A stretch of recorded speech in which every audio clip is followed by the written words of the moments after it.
नमस्कार साथियों, मैं डॉक्टर राधाकृष्ण इजी सॉल्यूशन पे आपका स्वागत है।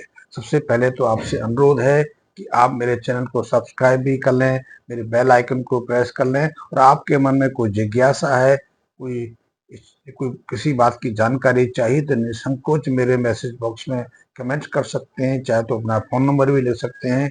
मैं आपकी शंका का, आपकी जिज्ञासा का समाधान करने की कोशिश करूँगा।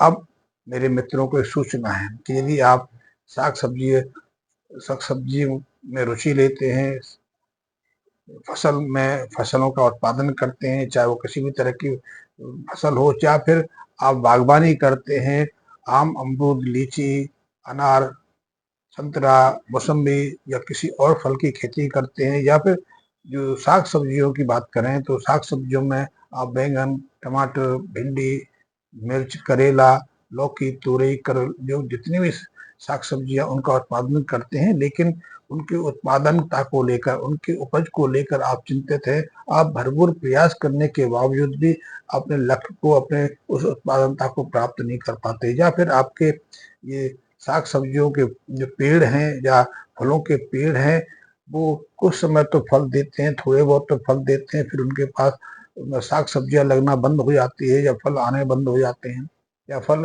पकने से पहले कच्ची कच्ची अवस्था में टूट जाते हैं। ऐसी बहुत सारी समस्याएं, खास करके उत्पादनता को लेकर आप बहुत सारे यत्न करते हैं। लोग सुझाते हैं कि किसी तरह का न्यूट्रिशन की कमी है, तो न्यूट्रिशन बढ़ाने के लिए आप कई तरह के न्यूट्रिशन भी देते हैं, माइक्रो न्यूट्रिएंट्स भी देते हैं, खादों की मात्रा भी बढ़ाते हैं। इसके अलावा जो ग्रोथ प्रमोटर हैं, जो पादप हार्मोन्स हैं, उनका प्रयोग भी करते हैं, लेकिन हर तरह के प्रयास करने के बावजूद भी आपका परिणाम शून्य है। आप उत्पादकता नहीं बढ़ा पाए हैं, आप साग सब्जियों की उत्पादकता में वृद्धि नहीं कर पाए हैं। तो एक छोटा सा मेरा प्रयोग है, आप करके देखिए, आपको अद्भुत परिणाम मिलेंगे। इसके प्रयोग से आपको टमाटर के जो पौधा है उस पर गुच्छों में टमाटर लगेंगे। भिंडी में भिंडी में जो भिंडियों की संख्या है अनायास 2 गुना से बढ़ जाएगी। मिर्च है, मिर्च का पौधा मिर्च से लद जाएगा। आप फलों की बात करें तो फल भी संख्या में बढ़ते चले जाएंगे, चाहे वो किसी भी तरह का फल हो, नींबू हो, संतरा हो, मौसम्बी हो, पपीता हो, किसी भी तरह के जो फलों के पेड़ हैं उनकी उत्पादकता में वृद्धि हो जाएगी, उनमें उनकी मात्रा डबल हो जाएगी। साग सब्जियां फल गुच्छों के रूप में लगेंगे। इसका प्रयोग आप फूलों की खेती में भी कर सकते हैं, फूलों की संख्या को बढ़ा सकते हैं, दूसरी खेतियों में कर सकते हैं। लेकिन मेरा प्रयास रहता है कि आप पहले प्रयोग छोटी मात्रा में करके देखें, और छोटी मात्रा के लिए साग सब्जियां सबसे उत्तम है, क्योंकि उनका परिणाम 1 महीने के अंदर सामने आ जाता है। 1.5 महीने में तो आपका पूरा रिजल्ट निकल आता है। तो उसमें आप उसको प्रयोग करके देखें, आप आश्चर्यचकित हो जाएंगे। आपकी उत्पादकता 2 गुना से ज्यादा बढ़ जाएगी, आपकी सब्जियां गुच्छों में लगेंगी। तो प्रयोग क्या करना है? प्रयोग बहुत सहज है। सहज इसलिए है कि आपने अमीनो एसिड आधारित एक ग्रोथ प्रमोटर तैयार करना है। उसके लिए आपको सोयाबीन चाहिए, आपको उसमें बेसन का आटा चाहिए, और आपको चाहिए गुड़। कुछ मात्रा में आप चाहें तो हमारा जो गौमूत्र क्षार भस्म है, जो गौमूत्र से तैयार की क्षार है, भस्म है, उसका प्रयोग कर सकते हैं, और दोनों का संयुक्त प्रयोग आश्चर्यचकित परिणाम देता है।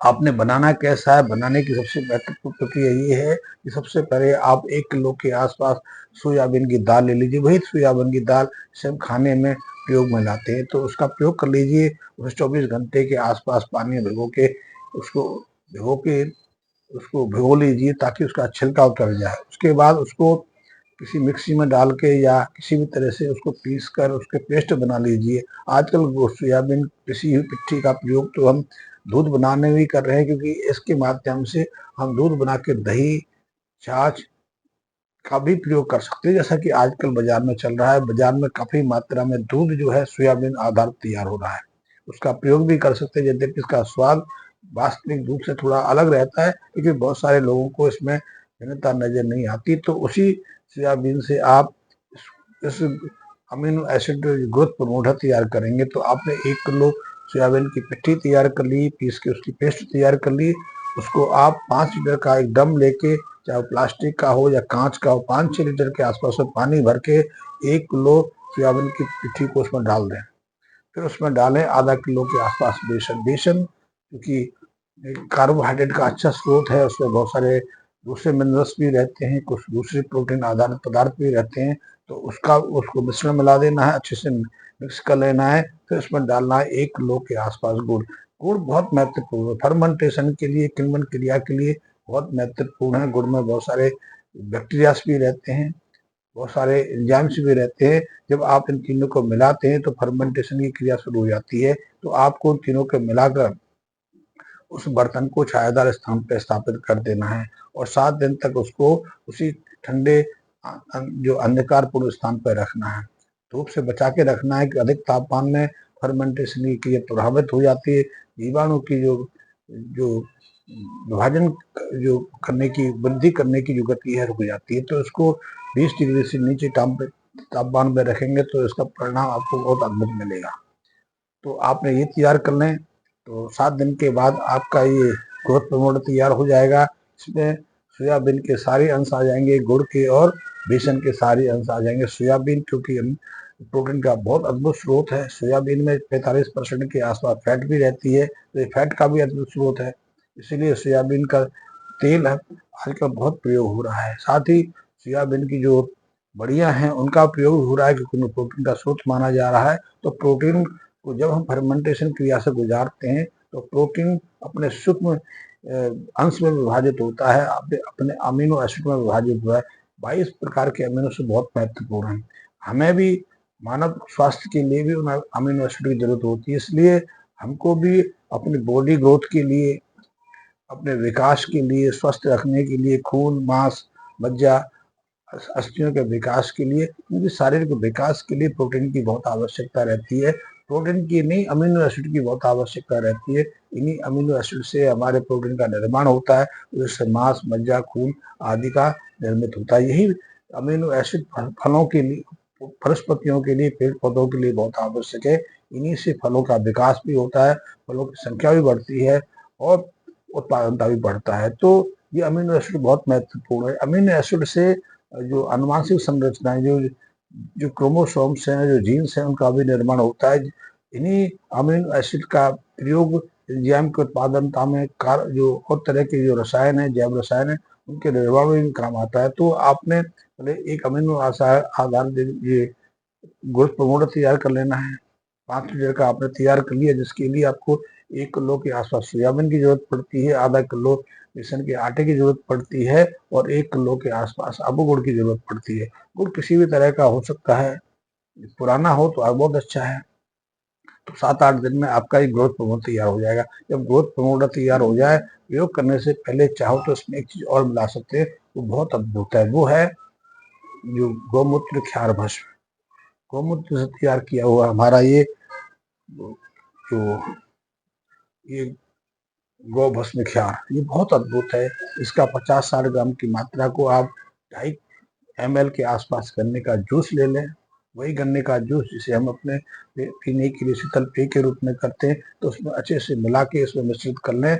आपके पास 5 लीटर से ज़्यादा का ग्रोथ प्रमोटर तैयार हो जाएगा। आप इसका स्प्रे करना है तो आप 5 से 10% 1 लीटर पानी में इसका अंश लेकर 50 से 60 ml के मात्रा में इस ग्रोथ प्रमोटर को लेकर सॉल्यूशन तैयार कर लें और उससे आप, चाहे वो किसी भी तरह की साग सब्जियों के पेड़ हैं, चाहे बैंगन है, चाहे टमाटर हैं, हरी मिर्च हैं, गोभी है, चाहे भिंडी है, चाहे करेला है, चाहे लौकी है, कद्दू है, तोरई है, किसी भी तरह का, चाहे आप फूलों के पेड़ हों, चाहे वो गुलाब के हों, किसी भी तरह के उनका स्प्रे कर दीजिए। या फिर फलों के पेड़ हों, आम हो, अमरूद हो, संतरा हो, नींबू हो, मौसम्बी हो, चाहे वो पपीता हो, किसी भी तरह का जो पेड़ों के पेड़ है उसको अच्छे से भिगो दीजिए। भिगोना है आपको, सिर्फ छिड़काव नहीं करना, अच्छे से भिगोना है और हफ्ता में 1 बार उसको भिगोना है। इस तरह से 2 से 3 हफ्ता में आप चमत्कार देखेंगे। जिन पेड़ों पर बहुत कम मात्रा में फल आते थे, फल पूरी तरह से विकसित नहीं होते थे, फल पूरी तरह से अपना आकार ग्रहण नहीं देते थे, तो मात्र 2-3 स्प्रे के बाद वह चमत्कार देखेंगे। जो आपके पौधे सूख गए, जिनमें फल आने बंद हो गए थे, उनमें भी इसके स्प्रे से फल आने शुरू हो जाएंगे, साग सब्जियां लगनी शुरू हो जाएंगी। उत्पादकता में 2 गुना तो वृद्धि निश्चित है। यदि इसको प्रयोग को करने से पहले जब आप पौध लगाते हैं उस समय भी कुछ सावधानी रखें। ये सावधानी तो यही है कि गोबर की पकी हुई खाद में आप नीम की जो खल होती है वो मिला के उसको मिट्टी में मिक्स करने के बाद यदि पौधों का रोपण करेंगे, या आप फलों फलों के जो पेड़ हैं उनमें साल में कम से कम 2 बार नीम की खल के साथ में गोबर की खाद मिला के उसका प्रयोग करेंगे तो इसके अद्भुत परिणाम मिलते हैं, क्योंकि उसे जमीन से भी कई तरह के पोषक पौधों को प्राप्त हो जाते हैं। इस प्रयोग को करने से आपको अद्भुत परिणाम मिलेंगे। इस प्रयोग को केवल साग सब्जियों तक सीमित नहीं रखना, फलों तक सीमित नहीं रखना। आप इसको जो पारंपरिक खेती है, चाहे वो गन्ने की खेती है, चावल की खेती है, गेहूं की खेती है, चाहे वो दालों की खेती, किसी भी में प्रयोग करेंगे आपको अद्भुत परिणाम मिलेगा। मैं चाहूंगा कि आप इस प्रयोग को करके देखें।